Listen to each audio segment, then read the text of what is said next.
அனைவருக்கும் வணக்கம். கற்போம் மாறுங்கள் சேனலில் இன்றைக்கி நாம் பார்க்க போகிறது இதுவரைக்கும் நடந்த பிஜிடிஆர்பி தேர்வில் கேட்கப்பட்ட வினாக்கள் பற்றி தான் பார்த்துட்ருக்கோம். நேற்று புறப்பொருள் வெண்பாமலையும் அதற்கு முன்னாடி நாள் யாப்பருங்கலக்காரிகையும் பார்த்துட்ருந்தோம். அதில் ஒரு சில வினாக்கள் மிஸ் ஆயிடுச்சு. அதை பார்த்துட்டு அடுத்ததாக சாகித்ய அகாடமி விருதுகள்லேருந்து இதுவரைக்கும் நடந்த தேர்வுகளில் கேட்கப்பட்ட வினாக்கள் பற்றி பார்க்கலாம். ஃபஸ்ட்டு புறப்பொருள் வெண்பாமாலையில் 2019 வருடம் 36வது வினாவாக வேந்தன் பரிசிலருக்கு பொருள் வழங்கி விடை கொடுத்தல். யாராவது பொருள் கேட்டு வர புலவர்களுக்கு அரசன் பரிசு கொடுத்து அனுப்பி வைக்கிறதுக்கு பேர் என்ன அப்படின்னு கேட்டிருக்காங்க. அதுக்கு விடை பரிசில் விடை. வேந்தன் பரிசிலருக்கு பொருள் வழங்கி விடை கொடுத்தல் அப்படிங்கிறது பரிசில் விடை. அடுத்தது யாப்பருங்கலக்காரிகையில் 2001 கேட்கப்பட்ட வினா மிகச்சிறந்த யாப்பிலக்கண நூல் எதுனா யாப்பருங்கல காரிகை. அது காரிகைன்னு மட்டும்தான் கொடுத்துருப்பாங்க. மிக சிறந்த யாப்பிலக்கண நூல் எதுனா காரிகை. 2011-12 கேட்கப்பட்ட வினாக்கள். வினா எண் 80 கூவிலன் தன்னிழல் என்பது நேர்நிறை நேர்நிறை. கூவிலன் தன்னிழல் என்பது நேர்நிறை நேர்நிறை. வினா எண் 33 குணசாகரர் எந்த பாவினை அந்தணர்பா என்று கூறுகிறார். குணசாகரர் எந்த பாவினை அந்தணர்பா என்று கூறுகிறார் அப்படின்னா வெண்பா. வினா எண் 76 அரிசீரும் அதற்கு மிக்கும் வரும் அடி களி நெடிலடி. அரிசீரும் அதற்கு மிக்கும் வரும் அடி களி நெடிலடி. வினா எண் 28 காய்முன் நிறை வந்துச்சுன்னா கலித்தலை. வினா எண் 28 காய்முன் நிறை வந்ததுன்னா அதற்கு விடை கலித்தலை. இப்போ நம்ம சாகித்ய அகாடமி விருதுகள்லேருந்து என்னென்ன கேள்வி கேட்டிருக்காங்க அப்படிங்கிறத பற்றி பார்க்கலாம். பிஜிடிஆர்பி 2003-2004 22வது வினாவாக சாகித்ய அகாடமி விருது பரிசு பெற்ற பாரதிதாசனின் நூல் எது. பாரதிதாசனின் நூல் எதுன்னு கேட்டிருக்காங்க. சாகித்ய அகாடமி விருது பெற்ற பாரதிதாசனின் நூல் எதுனா பிசிராந்தையார் நாடகம். இது 1969 சாகித்ய அகாடமி விருது பெற்றிருக்கு. கேட்கப்பட்ட கேள்வி எதுனா பாரதிதாசனோட சாகித்ய அகாடமி விருது பெற்ற நூல் எது அப்படின்னா பிசிராந்தையார். இது எந்த வருடம்னா 1969. இது ஒரு நாடக நூல். அடுத்ததாக பிஜிடிஆர்பி 2011-2012 கேட்கப்பட்ட வினாக்கள்.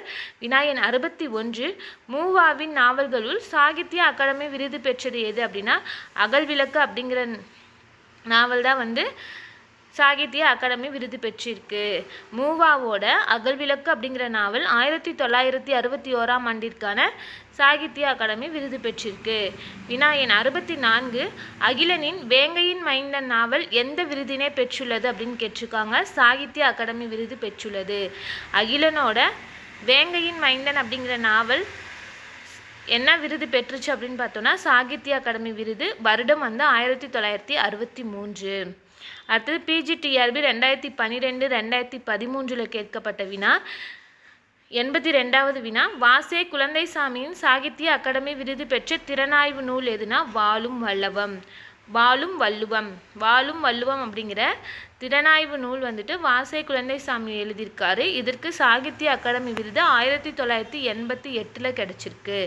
அடுத்ததாக பிஜிடிஆர்பி 2014-15 கேட்கப்பட்ட கேள்வி. வினா எண் 17 சாகித்ய அகாடமி பரிசு பெற்ற இலக்கிய ஆராய்ச்சி நூல் எதுன்னு கேட்டிருக்காங்க. வீரர் உலகம் கி.வா. ஜெகநாதன் 1967 வாங்கியிருக்காங்க. அங்கே கேட்டிருக்க கேள்வி என்னென்னா நூல் பேர் மட்டும்தான் கேட்டிருக்காங்க. நம்ம தெரிஞ்சுக்கிறதுக்காக எக்ஸ்ட்ராவாக இந்த வீரர் உலகம் அப்படிங்கிற நூலை எழுதினவங்க கி.வா. ஜெகநாதன் 1967 பரிசு பெற்றிருக்காரு அப்படிங்கிறது கொடுத்துருக்கோம்.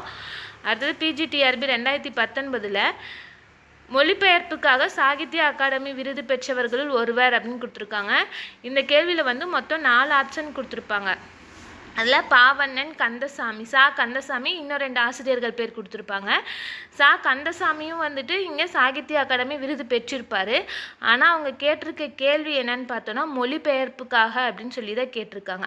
அப்போ மொழிபெயர்ப்புக்காகன்னு பார்க்கும்போது பாவண்ணன் பருவம் அப்படிங்கிற மொழிபெயர்ப்பு நூலுக்காக 2005ஆம் ஆண்டு சாகித்ய அகாடமி விருது வாங்கியிருப்பார்.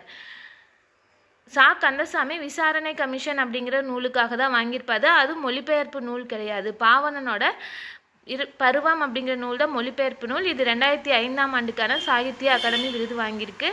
ஆனால் நம்ம ஒரு வீடியோ போட்டிருப்போம் சாகித்ய அகாடமி விருதில். அதில் 2005ஆம் ஆண்டுக்கான சாகித்ய அகாடமி விருது வாங்கினது யாருன்னா திலகவதி. கல்மரம் அப்படிங்கிற நாவலுக்காக வாங்கியிருக்காங்க அப்படிங்கிறத பார்த்துருப்போம். ஒரு சில ஆசிரியர்கள் 2 முறை விருது வாங்கியிருப்பாங்க. அதில் ஒரு விருது மட்டும் குறிக்கப்பட்டிருக்கும், இன்னொரு விருது குறிக்கப்படாமல் இருக்கும். இதில் பாவணனோட பருவம் அப்படிங்கிற நூலும் மொழிபெயர்ப்புக்காக சாகித்ய அகாடமி விருது வாங்கியிருக்கோம். அதே மாதிரி சிற்பி பாலசுப்ரமணியமும் 2 முறை சாகித்ய அகாடமி விருது வாங்கியிருப்பார். ஒரு கிராமத்து நதி அப்படிங்கிற நூலுக்காகவும் ஒரு மொழிபெயர்ப்புக்காகவும் வாங்கியிருப்பாங்க. ஆனால் நாம் படிக்கும்போது கிராமத்து நதிக்காக மட்டும்தான் படிச்சிருப்போம்.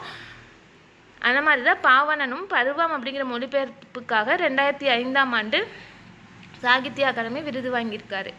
PGTRB 2006, 2007 கேட்கப்பட்ட வினா.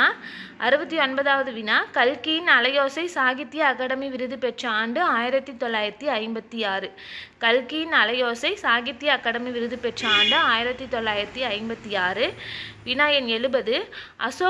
அசோகமித்ரனின் அப்பாவின் சிநேகிதர் சாகித்ய அகாடமி விருது பெற்ற ஆண்டு எதுனா 1996.